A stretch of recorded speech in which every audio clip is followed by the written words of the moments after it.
This morning, local leaders reacting to the Democrats that are holding out in Washington to prevent a vote from happening. Plus, immigrant detainees now getting their COVID shots. The reason behind the vaccinations next. Plus, Cecily Aguilar indicted on 11 new counts. It's July 14th, 2021. Good Morning Texas starts now. Right now, the special session is in limbo and the state Senate is business as usual. Good morning, I'm Joey Horta. And I'm Paige Ellenberger. Turmoil continues to grow as Republican lawmakers in the House voted to arrest their Democratic counterparts who took off to Washington, D.C. KRHD News reporter Rebecca Espaillat spoke to a local lawmaker about the battle making national headlines.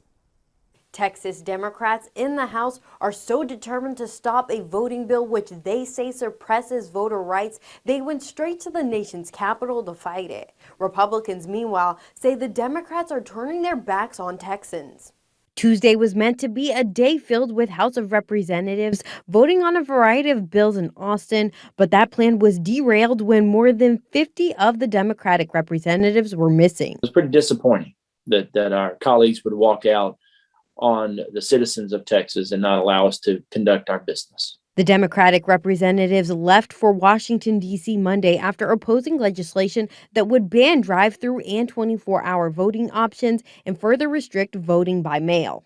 The bills, as written, makes it harder for Texans to vote and easier for partisan poll watchers to harass and intimidate voters. The Texas Democrats are also demanding federal legislation to prevent bills like this from moving forward.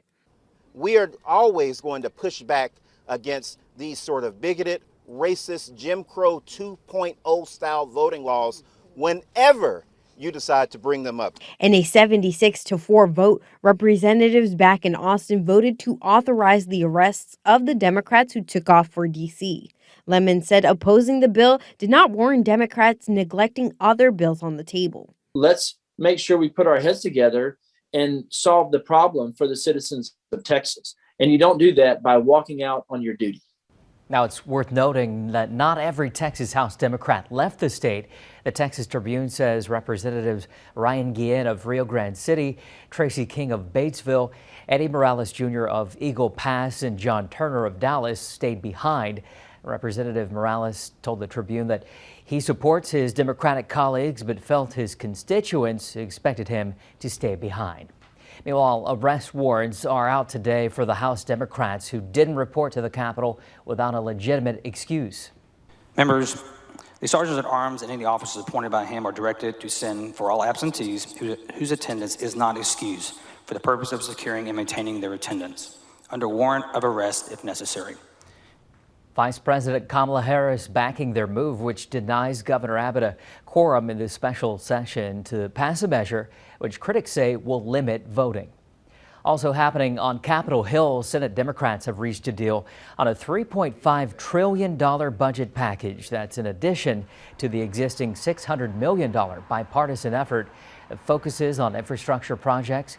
The sweeping new Democratic proposal would be more of a human-focused infrastructure plan, including expanding Medicare benefits, child care, adding vision and dental care, and assessing climate change. Together, both plans total about $4.1 trillion. And abortion rights groups filed a lawsuit to block a Texas law allowing citizens to enforce the state's so-called heartbeat ban. Part of the ban allows private citizens to sue individuals thought to have assisted in violating the law. In some cases, citizens can get up to $10,000 for enforcing the law. Plaintiffs say the law places a bounty on people who provide or aid abortions, inviting random strangers to sue them. The Department of Homeland Security is now giving COVID-19 vaccinations to immigrant detainees. Tuesday, Immigration and Customs Enforcement said it's ramping up its vaccinations at detention facilities. The agency says Homeland Security received an initial allocation of 10,000 Johnson & Johnson vaccine doses, and nationwide distribution is underway. ICE detention facilities have been dealing with a growing number of positive cases throughout the pandemic, with nearly 20,000 confirmed cases and 9 deaths. The move to vaccinate detainees comes after 3 whistleblowers urged the Biden administration to do more to vaccinate immigrants who are in custody. The American Civil Liberties Union had similarly called ICE's vaccine strategy for detainees a failure. A federal grand jury has indicted Cecily Aguilar on 11 new counts in the cover-up of the death of Army Specialist Vanessa Guillen. Aguilar charged with concealing Guillen's body to avoid prosecution. The Army's criminal investigation team says the Fort Hood soldier was bludgeoned to death by Specialist Aaron Robinson. He then killed himself after being confronted by police. The implication from the grand jury is that Aguilar was Robinson's accomplice in Guillen's disappearance in April of 2020. On Tuesday, Vanessa Guillen's family met with Army leaders in Houston to discuss the investigation. Both the family attorney, and Representative Sylvia Garcia saying justice still has not been served because no one has been removed from the Army in the wake of this investigation. Justice for Vanessa would be getting rid of those people who harmed her, who harassed her, who assaulted her. Those persons are still in the Army, and that's not acceptable. The administrative investigation is closed now, but the criminal investigation is still ongoing. In more news this morning, the city of College Station proposed its annual budget that saw a 13% increase this year. Now, one thing residents are relieved about is not seeing an increase in utility rates. KRHD News reporter Brittany DeFran explains why the increase was considered in the first place. Good morning, Brittany.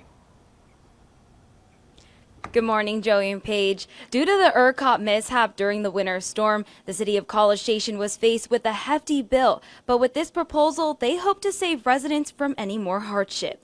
Here in the Lone Star State, not only was the pandemic causing setbacks, but so did February's winter storm. The city utilized reserve funds to cover costs and relieve residents. The city of College Station had to pay over $45 million for power overcharges. It's one disaster on top of another, and everybody in the community, we live here too, and everybody in the community is already having to deal with so much. That'll help me a lot, honestly. I think that at this point I couldn't take any more of a raise of utilities, or I couldn't take a raise of anything more. So I think that'll end up helping my situation of trying to move forward and find a new job. The $353.7 million proposed budget plan will go towards infrastructure, public safety, and recovering from financial setbacks due to the pandemic and winter storm. In Bryan, Brittany DeFran, KRHD News. All right, thanks a lot, Brittany. And Josh John's here now with a look at our forecast. And it sounds like we're going to need to be using that power to keep our homes cool, huh? Yeah, we're still dealing with those temperatures that are in the mid-90s out there today, but still not where they should be for July standards. It's still going to feel hot, still going to feel humid. You'll still have to use that AC. And you may still get a shower or two as we go into the afternoon. About 20% chance of seeing some of those sea breeze showers. Southeast winds at about 8 miles per hour. Radar's quiet this morning. Good news there. No issues for your morning commute. High pressure starting to build back in across the Lone Star State. That means that we're going to be seeing those warmer afternoons. We're going to be seeing more quiet afternoons, at least as we go through the weekend. 69 in Bryan this morning, 72 in College Station. Winds are on the calm side right now, but they'll flip around the southeast later on today. That'll bring in that potential for, again, a stray shower or two with the arrival of the sea breeze. That can bring some heavy rain, some gusty winds, and some lightning, but overall doesn't really bring a very widespread rain chance, just isolated. Same going into tomorrow evening,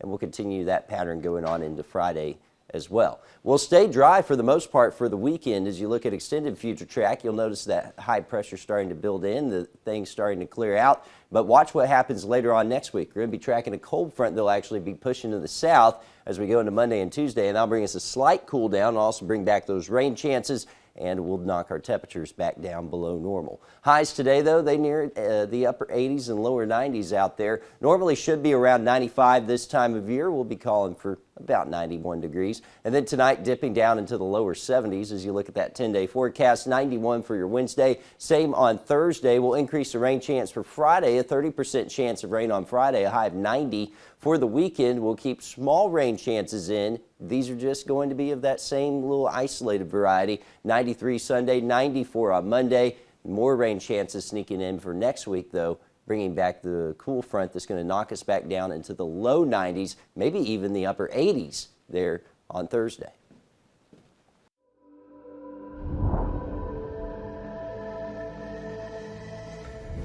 At a time when wildfires in the United States are at their worst, there are fewer firefighters to try and stop them in their tracks. The number of hotshot crews, the teams who go to the front lines of wildfires in our country, are dwindling as many parts of the country experience unprecedented heat and drought. If we peel back the curtain in an effort to be completely transparent, as far as we go to the federal firefighters, we got a problem. Chuck Shealy was the only person who agreed to do an interview with us for this story. We'll let him tell you why. I tell you, everybody is terrified nowadays to speak to the press. That's probably the reason you can't get any smoke jumper to talk to you, because they have to go through the public information officer. A man who enveloped himself in a curtain of smoke for 34 years cutting fire lines. He now works as the vice president of the National Smoke Jumper Association in an effort to peel back the curtain on why fewer men and women, many of them young, are joining his former profession. It's tough to hire people now because you could go to the local McDonald's and make $15 an hour, or you could jump out of an airplane and make $15 an hour plus a little overtime. According to Chuck, the wage gap between federal hotshots, many of whom are employed by the U.S. Forest Service, and private entities is massive. In an email, the U.S. Forest Service told us the pay for federal hotshots is about half of what it is at the state level. A CNN analysis of the pay structure digs deeper, showing that discrepancy in California, our country's most prone state to wildfires, is in the range of $38,000 per year. 3 years ago or 4 years ago, I was at a meeting and the head of the smoke jumpers was there, and he said that we're 45 positions short this year. And I said, why? He gave me a list of 13 reasons why. Lack of competitive wage, lack of recruiting, location, they were all on there as wildfires are only intensifying in size and damage. Who at 18, 19, 20 years old can afford at these wages? In other words, we've lost the local hiring ability. And this is a screwed up situation in my estimation. With the national preparedness level for wildfires currently at a 4, one stage below its highest level, the problem is developing into what Chuck would describe as a crisis. You got to get off your butt and you got to go out and get people. You can't sit and wait for them to come to you. Otherwise, you're not going to have a team. With the peak wildfire months of July and August just getting underway. I'm Dan Grossman. In order to memorialize a young Brazos County resident who lost his life 3 years ago, a local family is now hosting a donation drive for the children of College Station.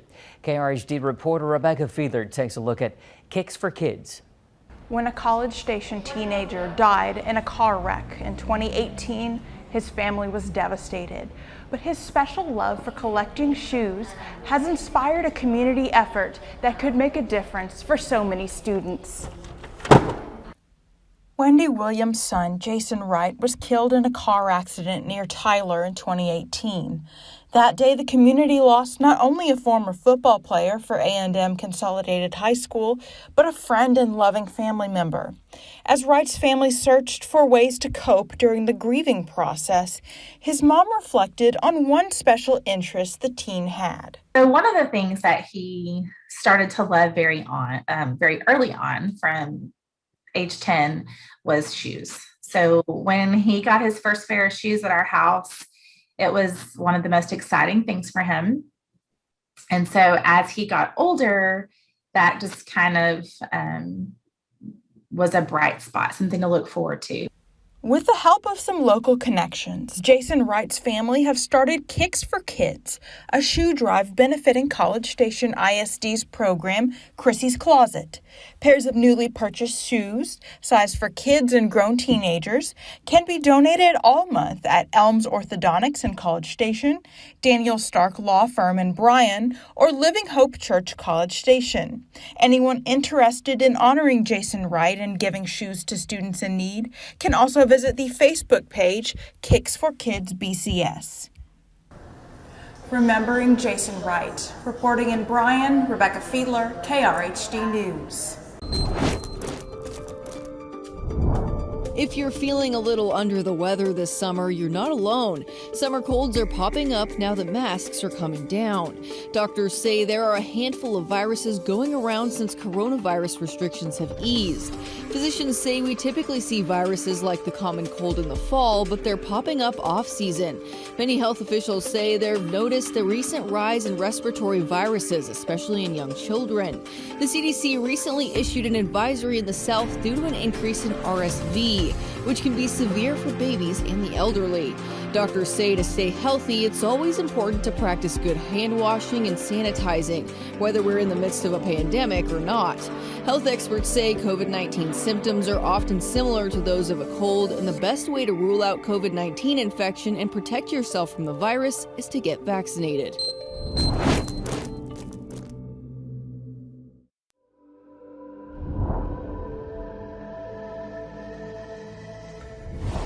Standardized tests, they're a hot debate. Some consider them a metric for the quality of teaching, while others, like Jeff Wensing, the vice president for the Ohio Education Association, disagree. We don't believe that a one-day, one-point-in-time test is an indicator of all the great work going on in your classroom. Regardless of one's stance, they're still being given each and every year in classrooms across the U.S., with a lot of stock being put into the results. And one Akron professor says if we pay teachers just 1% more, those scores could go up, especially in higher poverty schools. Ali and Nami found between 1996 and 2015 a 1% increase in teachers' compensation in high poverty school districts led to an almost 3% increase in math proficiency tests of high school graduates. Like the more you feel valued, always helps, right? Wensing, who taught math in the Parma School District for more than 20 years, tells me he supports fair wages and says districts experiencing poverty who can't afford to pay their teachers more and don't get state or federal help tend to have high turnover rates. Teachers hone their craft, they perfect their skills, they get really good at lesson planning and classroom management. And after they've done that, you become a training ground as a school district, and then they take those skills and they go elsewhere. Today is National Mac and Cheese Day, a time to pay tribute to America's favorite creamy casserole. Some people give credit to Thomas Jefferson for bringing the recipe to our shores after he spent some time in Italy. Some say the hot dish didn't take off, though, until Kraft sold its first box in 1937. But whether it's a side dish or the main entree, macaroni and cheese always has been a star at the dinner table. And Kraft has come up with an idea here you probably never expected, a limited edition macaroni and cheese flavored ice cream. The brand is partnering with Brooklyn-based Van Leeuwen Ice Cream to produce this creation. And you can order Kraft macaroni and cheese ice cream now on Van Leeuwen's website for $12 a pint starting today. I don't know how I feel about that. And speaking of food, we might see a chicken nugget war in our near future. Popeyes is adding nuggets to its menu after the popularity of its chicken sandwich took off. Right now, some restaurants are facing supply issues because of a chicken shortage, but Popeyes is confident the shortage won't impact the nugget rollout on July 27th. Macaroni and cheese ice cream, you guys gonna try it? No. I mean, I like the two things. I don't know if they'd work together, Right. but I'm down to try it. Right? What's going on with our weather here today, Josh? Well, we're going to be talking about another warm day out there, but temperatures that are still below normal for July standards. Doesn't matter when you combine the humidity, though. It's still going to feel hot once we get into the afternoon. Sea breeze showers going to be possible later this afternoon as well. We'll have southeast winds at around 8 miles per hour, and the humidity really not going anywhere for the foreseeable future. Radar showing you there's not much going on across the Brazos Valley and across the Lone Star State this morning. Not going to expect much of anything going through the day. Upper 60s, lower 70s, that's what you're waking up to. Another nice morning. You can go have your coffee on the patio and then get on with your day. Things are quiet on the winds. We're talking about winds that are less than 5 miles per hour, and Future Track shows you that that'll persist through the morning. Once we get in the afternoon, though, we'll get those southeast breezes going. That'll bring us the chance for an isolated shower or thunderstorm. Again, this could have some gusty winds, some brief heavy rainfall, but overall, many will miss out. We go through the overnight hours, things will be quiet, and then once we get into tomorrow, we'll do it again with the afternoon potential for a stray shower or thunderstorm moving in and out of the southeast bringing that sea breeze in, and also a nice little cool down once it arrives. Now, the thing is, things will be fairly quiet for the weekend, but we won't ever get out of these showers that are going to be on the isolated nature. You notice the green just doesn't really go anywhere. We try to dry out for the middle of the state, but here in the Brazos Valley, I think we'll still be fighting 1 or 2 showers. Still going to be kind of that typical summertime pattern we have in place, and temperatures will be climbing. Today, they get into the lower 90s, pretty close to 91, 92 degrees. Normally should be at 95, though, so we're still cooler than normal. Still, the humidity is going to make it feel like the triple digits, and then tonight dipping down to the upper 60s, lower 70s. And as you look at that 10-day forecast, we're talking about low 90s holding on through around Friday. Friday got a slightly higher chance of rain, but then we drop them off for Saturday and Sunday. Once we head into next week, we're tracking a cool front.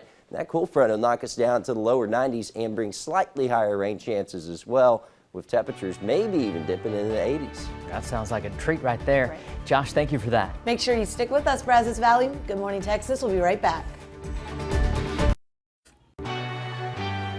The February winter storm left College Station with a huge tab, but now residents won't have to pay it. The details coming up. Plus, College Station tightening restrictions on signs as COVID-19 restrictions ease up. The issue with what can be displayed and what cannot. And extreme heat and dry conditions out west are making for the perfect environment for wildfires. It's Wednesday, July 14th. The Good Morning Texas continues right now. The City of College Station has proposed a city budget for the upcoming fiscal year. So far, the proposal will not see a utility rate increase. Thanks for joining us today. I'm Joey Horta. Good morning. I'm Paige Ellenberger. KRHD News reporter Brittany DeFran shares how struggling residents are happy to hear they won't have to be paying more. Brittany, good morning. Good morning, Joey and Paige. Earlier this year, the city of College Station was faced with a $48 million bill caused by power overcharges from February's winter storm. Right now, College Station is in pandemic recovery mode.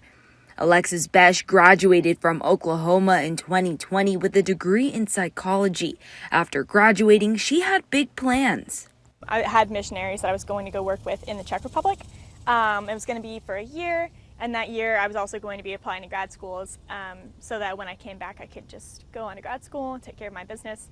But COVID derailed those plans, bringing Besh to College Station. You can't really get many jobs with a psychology degree, especially with COVID.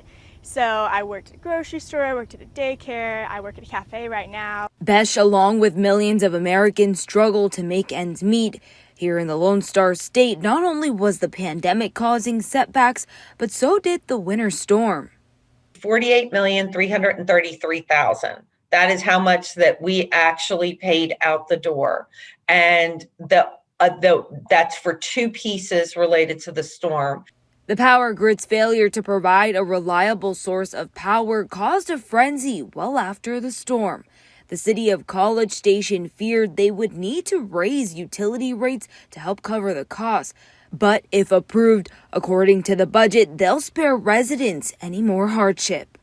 It's one disaster on top of another, and everybody in the community, we live here too, and everybody in the community is already having to deal with so much. Residents like Besh are happy to hear they won't be impacted with higher bills. That'll help me a lot, honestly. I think that at this point I couldn't take any more of a raise of utilities, or I couldn't take a raise of anything more. So I think that'll end up helping my situation of trying to move forward and find a new job. Residents can sign up to provide City Council with feedback regarding the proposed budget plan at the city's public hearing on July 27th. In Bryan, Brittany DeFran, KRHD News. Brittany, thank you. And more news this morning. The city of College Station says they've been sensitive to the struggles that loomed over local businesses, including sign regulations.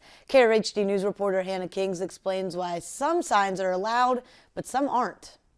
The sign ordinance has been in place for over 10 years. During the pandemic, to help businesses out, enforcement efforts were relaxed. Now, code enforcement officers are re-educating businesses about the ordinance. No clue, but it's going in the back of my truck. Meet Julie Kaler, a code enforcement officer for the city of College Station. She looks for city code violations.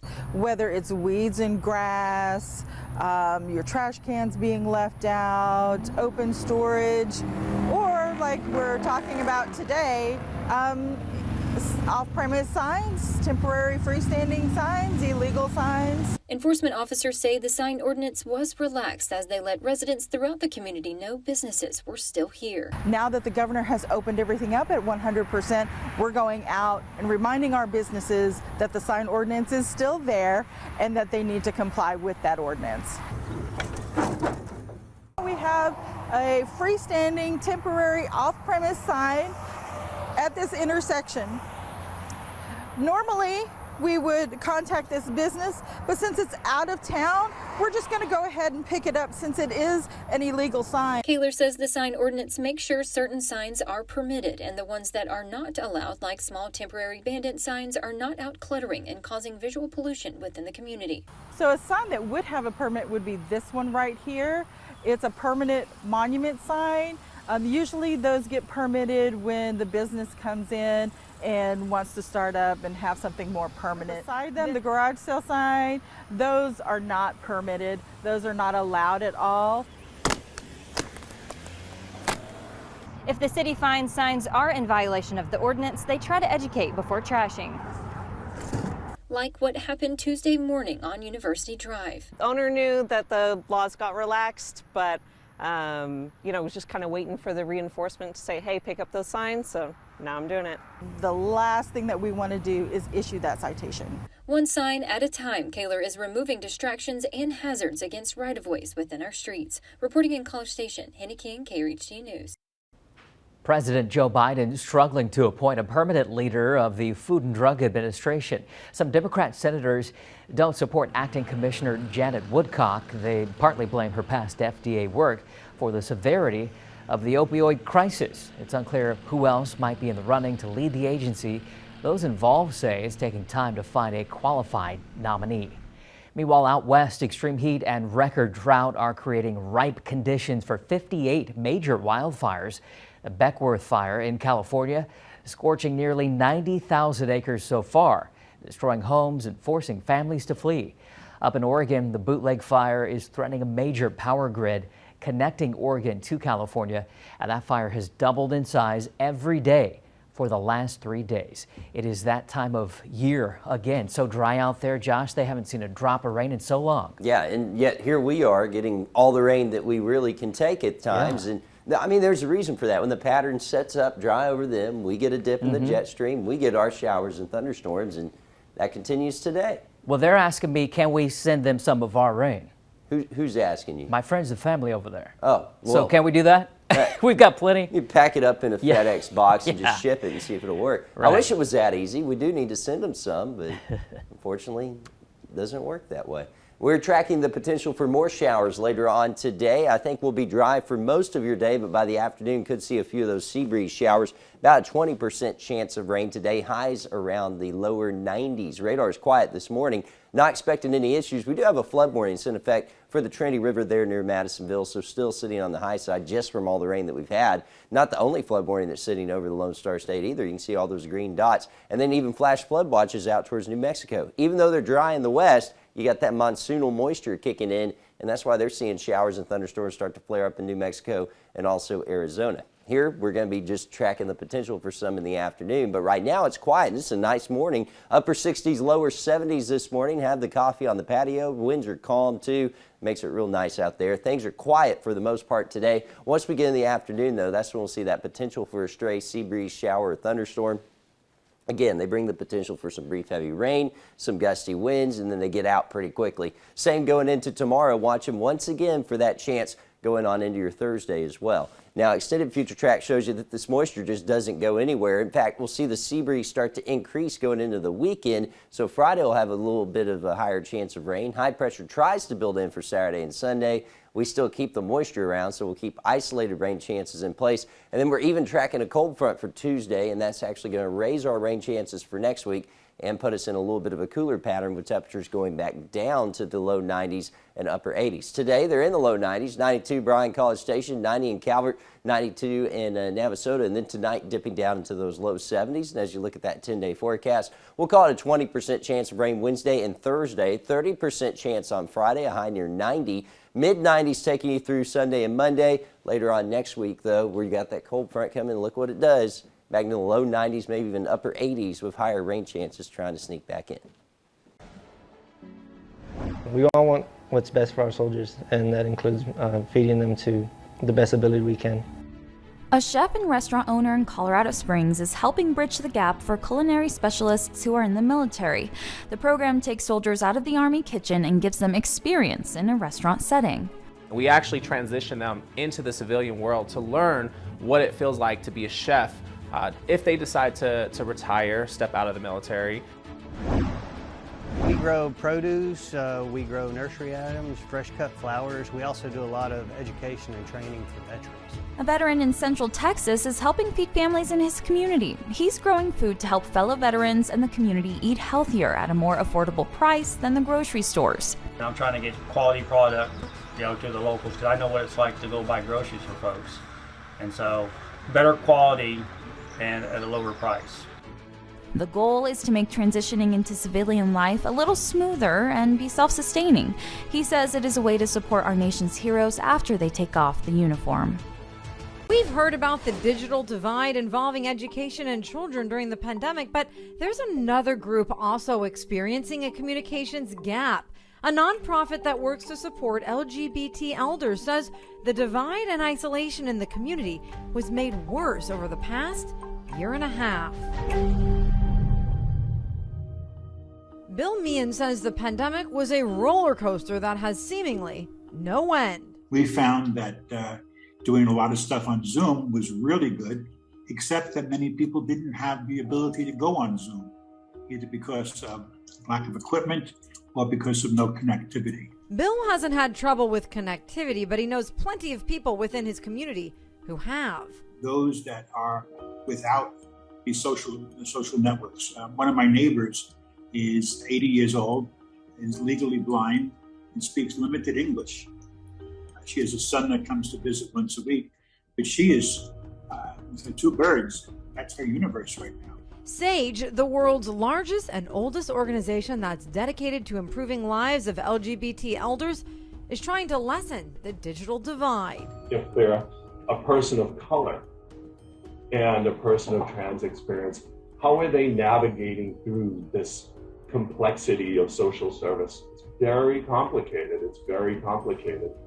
And oftentimes, access to the internet is the lifesaver for so many folks. Dr. David Vinson is Chief Program Officer for SAGE. LGBT older people are less likely to be partnered or have children.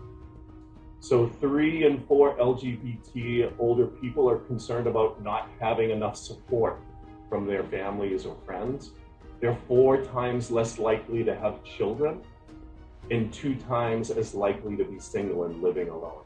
Dr. Vincent says lately they've joined forces with the Diverse Elders Coalition. The group of 5 agencies put this proposal together to collectively call on Congress to fight the disparities faced by older adults from racially and ethnically diverse backgrounds, in addition to LGBT plus communities. Which is really about connecting people, providing case management, providing technical assistance to aging providers in order to best serve them, providing connection through cyber education and developing virtual programming. As for Bill, he's excited about the SAGE Center that just opened in his building. He's started a book club and he's working within his LGBT community to alert people about the dangers of isolation. With 15 computers. So there'll be opportunities for people who don't have connectivity, don't have computers in the building, to go there and to use a computer. And there'll be classes on how to use a computer, because for some people this will be their first introduction to electronic communications. I'm Stephanie Stone, reporting. New research shows a possible connection between alcohol and cancer. According to a study published in The Lancet Oncology, more than 740,000 new cancer cases could be linked to drinking.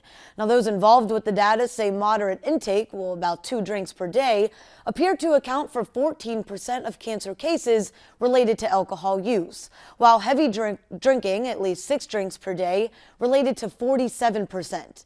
Liver and breast cancers were the most common link to drinks. These findings are not set in stone, and researchers say more studies need to be performed before definite results. Another study shows eating 3 servings of whole grains a day, along with a nutritious diet, can have health benefits as we age.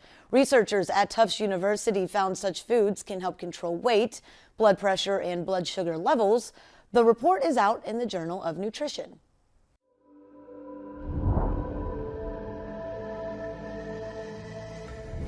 From anxiety to depression, kids across this country are struggling to emerge from the pandemic. So to help address lingering mental health issues, many schools are holding summer classes. In classrooms and in schools across the country, there is no telling how much learning kids have missed out on because of the pandemic. But for Kate Martin and Tafadzwa Musakiwa, their classes this summer have nothing to do with math or science. The biggest thing that a lot of schools are making a push for is that you can't necessarily educate a student if they're not in the mental state to learn anything. I've heard the word mental health be said more times than I ever thought. Tafadzwa and Kate are both counselors at Londonderry High School in New Hampshire. Classes let out weeks ago, but some kids are still here. It's not summer school, more like summer camp. The goal is to help kids who've struggled to emerge from the pandemic. I think especially a lot of our kids feel a sense of a loss of control, and they don't feel like they know what's happening and what's going on around them. Making friends is one of the biggest things they're working on here. Parents and teachers nationwide are realizing that kids are dealing with a lot of anxiety when it comes to relationships because they lost so much social time last year. A lot of our kids were saying, I don't know how to make friends anymore, like it's hard, I don't get it. Sometimes finding solutions is as simple as having students write down ideas to help with self-care. They scribble words like crying, writing poems, and are even making vision boards for the future. Talking about friendships, we're talking about boundaries, doing some self-care, some meditation, some yoga, those team building skills that they might not have had for the last 14 months. School districts across the country are running similar programs, and for good reason. During the pandemic, parents with children ages 5 to 12 reported seeing their kids had elevated symptoms of depression, anxiety, and experienced overall worsening emotional health. It's been rough for the last 15 or 16 months. Dr. Eileen Kennedy Moore is a child psychologist. She's seen lingering mental health issues with kids of all ages. The strain, the strangeness, the uncertainty, and the isolation have really taken a toll on kids and on families. Much like what the summer program at Londonderry High School is trying to accomplish, there is one thing she says parents should focus on this summer. If you want to know the number one thing to help your kid feel better about going back to school, help them make friends. The question is what's next? Like, what do we do with that? Because we've never been in a global pandemic. We've never had the fallout of one. Now what? At this school, a lesson in navigating life after the pandemic, even if it means staying after class. In Londonderry, New Hampshire, I'm Chris Conti. A&M relief pitcher Chandler Joswiak was drafted in the 13th round of the 2021 MLB draft. He's the 4th current Aggie baseball player to be drafted this year, and he's headed to the Miami Marlins as the 389th pick. Well, how's this for the love of the game? A Western Michigan man is doing something that most people his age wouldn't try. Phil Clement is 82 years old and still playing organized baseball with people half his age. He also plays in the Men's Senior Baseball League World Series in Arizona each year. Phil says the sport is what helps keep him in such good shape. 82, still swinging that bat. Looks like fun. Yeah. That's the secret. Got to keep going, Josh. I don't know if I could do that at 82. Well, hopefully by then we'll have it figured out. Yeah, hopefully. And maybe we'll have the weather figured out too. Right now, the weather just can't make up its mind lately. It's July. We're still dealing with rain showers. We're still dealing with temperatures that aren't even approaching 95 yet, and we're going to continue with that pattern going on into the weekend as well. Radar's quiet this morning. Not much going on here or across the Lone Star State. We are watching some showers down there towards Corpus Christi and also some rain back over towards New Mexico. But we will be mainly quiet today. We'll have that potential for a stray shower in the afternoon. Overall, things will be dry. We're waking up to a morning that's not that bad out there. Upper 60s, lower 70s. Pretty nice when you wake up in the morning in July to temperatures that are in the upper 60s, and winds are on the calm side currently, but once we get into the afternoon, we'll have some kicking out of the southeast at about 15 miles per hour. That'll bring that chance for a stray shower or thunderstorm in the afternoon, and then we go into tomorrow. We'll do it again with high pressure just not building in. We'll see that potential for isolated thunderstorms in the afternoon on into the weekend as well, with this pattern just not going anywhere. You notice that potential for showers still hanging around, that green showing up on future track all the way through Friday. In fact, Friday I think we'll have a higher chance of rain with that sea breeze starting to kick up a little bit more. Then we're tracking a cold front that's going to come in to start off the new week. That'll bring us higher rain chances. It'll also bring us a little bit of a cool down and knock those temperatures back down below normal. Highs today get into the low 90s. That's still about 3 degrees below normal. 92 Bryan, College Station, Navasota, 90 Calvert, Franklin, 88 in Centerville. And then tonight we dip down to those upper 60s and lower 70s. And as you look at that 10-day forecast, we call it a 20% chance of rain for today, Thursday as well, and then a 30% chance coming up on Friday. We head into the weekend. We keep those rain chances around. We'll raise them a bit with the arrival of that front later on next week. And that's when those temperatures may dip down to the low 90s. Not even going to rule out upper 80s. And we thought we'd get some dry days out of this, but the moisture just does not want to move, guys. It just won't go anywhere. And instead, more rain chances still holding on. All right, we'll be ready for it, Josh. Thanks. And folks, you can go to our website, krhdnews.com, all throughout the day. Happy Wednesday, Brazos Valley. This is Good Morning Texas.